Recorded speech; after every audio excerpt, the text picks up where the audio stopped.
Quelque chose. Alors, il y a un truc que je vais faire régulièrement à l'émission. J'appellerais ça le jeu de la morale. Vous savez, on vit dans une société où les choses ne sont pas noires et blanches, où on a toutes sortes de questions de morale et d'éthique à se poser, tout ça. Et je veux de temps en temps discuter d'un... Tiens, je vous lance une question et je veux savoir ce que vous en pensez. On va avoir un invité et là, j'aimerais bien vous entendre. Si vous pouvez nous écrire, à 187 Cube Radio, 1-877-827-2346.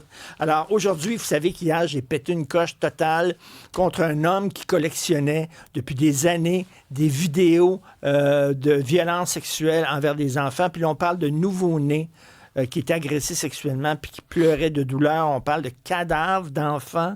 On parle d'enfants qui étaient brûlés, tout ça. Il y a eu 6 ans d'emprisonnement.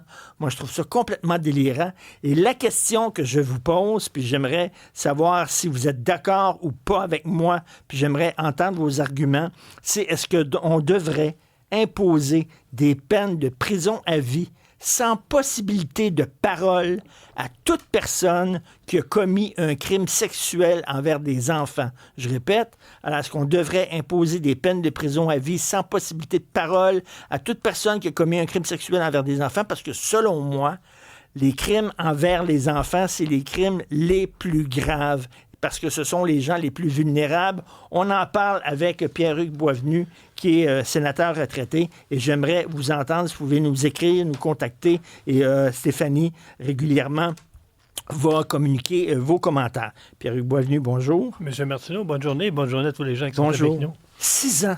Oui. Pour un gars qui collectionnait, il y avait 293 000 vidéos de nouveau-nés, entre autres, qui se faisaient agresser sexuellement. 6 ans. Qu'est-ce que vous en pensez, votre réaction? Dans le fond, c'est 2 ans. Parce qu'on a 2 systèmes de justice au Canada. Des juges qui donnent des sentences, souvent sévères, souvent bonbons, mais il y a une commission de libération conditionnelle en arrière qui dit, au tiers, ce gars-là, il a eu un bon comportement en prison, puis entre vous et moi, les pédophiles ont des bons comportements en prison, ils sont très sages. Donc, on les libère au 1/3. Même pour des crimes graves comme ça? Ça commence au 1/3. Si son comportement a été... s'il a démontré un regret, s'il a démontré certains efforts pour suivre de thérapie, etc., au 1/3, il est admissible. Bon, alors lui, justement, il a eu 6 ans parce qu'ils ont dit qu'il a démontré des remords puis il a suivi une thérapie. C'est sûr qu'il a suivi une thérapie, Pierre-Hugues Boisvenu, parce qu'il sait que s'il suit une thérapie, il va avoir une sentence plus légère, un fou d'une poche. Et la majorité des criminels qui sont accusés, souvent, entre l'accusation et le procès, on sait qu'au Québec, des fois, ça prend 2, 3, 4 ans, là, ils vont suivre des thérapies pour arriver devant le juge et dire au juge, voici, j'ai suivi une thérapie. J'ai le cas d'une dame qui avait de la pornographie juvénile. L'avocat de la Couronne demandait 18 mois, je pense, ou 2 ans moins jour. On est arrivé à 12 mois entre la Couronne et la défense. Le juge a trouvé ça trop sévère, inhumain, et il lui a donné 12 mois chez elle. 12 mois qui est de peine Netflix et 2 pieds sur le pouf. Et je vais vous donner une statistique qui amène à réfléchir. En 2020, il y a eu 700 hommes qui ont agressé des femmes qui ont eu ce qu'on appelle une absolution. Cette année, c'est 1800. C'est 150 % de plus. Donc, quand le système de justice donne des absolutions, vous n'avez plus de dossier criminel. Ça s'efface. Même si le policier vous arrête, il ne verra pas dans son écran que vous avez déjà battu votre femme ou des femmes. Mais même pour des crimes envers des enfants, je reviens à ça. Est-ce que vous êtes d'accord avec moi que des crimes sexuels envers des enfants, je vais peut-être fort, mais moi, je trouve qu'il faut envoyer un message fort à la société et que ça serait, pour des crimes sexuels envers des enfants, ce serait 25 ans minimum, pas de possibilité de parole. Êtes-vous d'accord avec ça? Je suis tout à fait d'accord. D'ailleurs, la majorité des pays européens, et on l'a vu aux États-Unis, ils sont en train de resserrer les règles du jeu par rapport aux attaques contre les enfants, que ce soit des pédophilies, que ce soit de la pédophilie, que ce soit des agressions physiques. Beaucoup de pays sont en train de resserrer les règles. La Floride, un homme qui va violer un enfant de moins de 8 ans, je pense, c'est sentence à mort.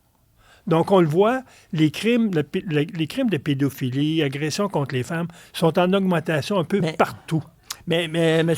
Pierre-Hugues Boisvenu, il y a des gens qui vont dire la pédophilie, c'est une perversion, Puis même si vous arrivez avec des peines de mort, ça n'empêchera pas ces personnes-là de passer à l'acte.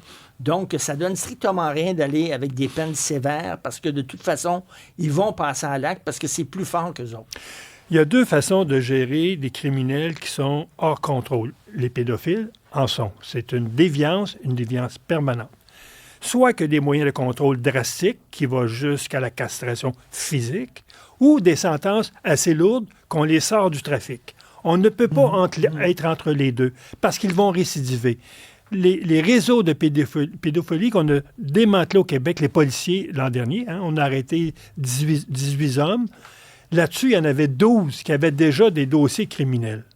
Donc, arrêtons si on leur donne les sentences lourdes, on les retire de la rue. Oui, puis le fédéral, il ne faut pas oublier, il a adopté deux lois, le C-75, le C-5, qui a fait en sorte qu'on a retiré du code criminel 200 infractions criminelles pour les rendre ce qu'on appelle parfois sommaires. C'est une amende. Et là-dedans, il y a des crimes contre les enfants. Le C5 a aboli les sentences minimales dans beaucoup de cas. Même pour les crimes contre les enfants? Même pour certains crimes contre les enfants. Enlèvement d'enfants de moins de 16 ans. Ce n'est plus maintenant, il n'y a plus de sentence minimale. C'est incroyable. Donc, on a épuré de façon volontaire le code criminel depuis une dizaine d'années, ce qui fait en sorte que ce qu'on constate en cours maintenant, c'est que le juge est plus sympathique à l'impact d'une sentence sur un criminel, un exemple, perdre son emploi, qu'au traumatisme que la victime a vécu.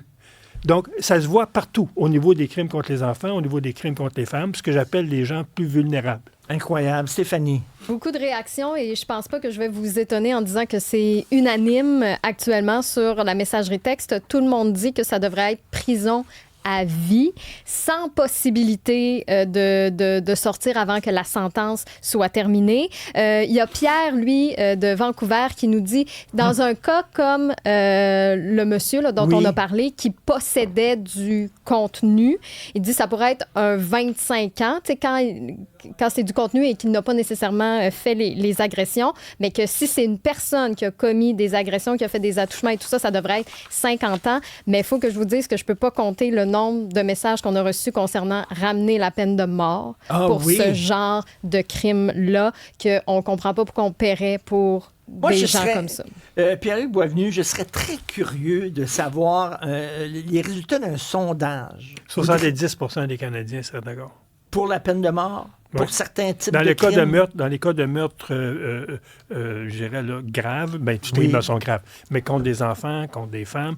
C'est pour ça qu'actuellement, à Ottawa, il y a un projet de loi pour faire en sorte que les féminicides commis par un homme qui a des antécédents criminels, ce sera maintenant un crime au premier degré, donc 25 ans sans possibilité de libération. On est trop complaisant envers les gens qui commettent des crimes très graves. Oui, puis notre système de justice a un grand défaut, c'est qu'il n'y a pas d'augmentation de la gravité des sentences avec le nombre de récidives.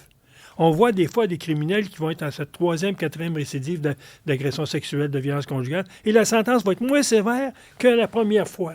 Ça, c'est la première des choses. Il faut qu'il y ait une gradation. L'autre chose, il faut que la première fois qu'un homme qui a agressé un enfant, puis on ne veut pas être sévère avec lui, thérapie obligatoire.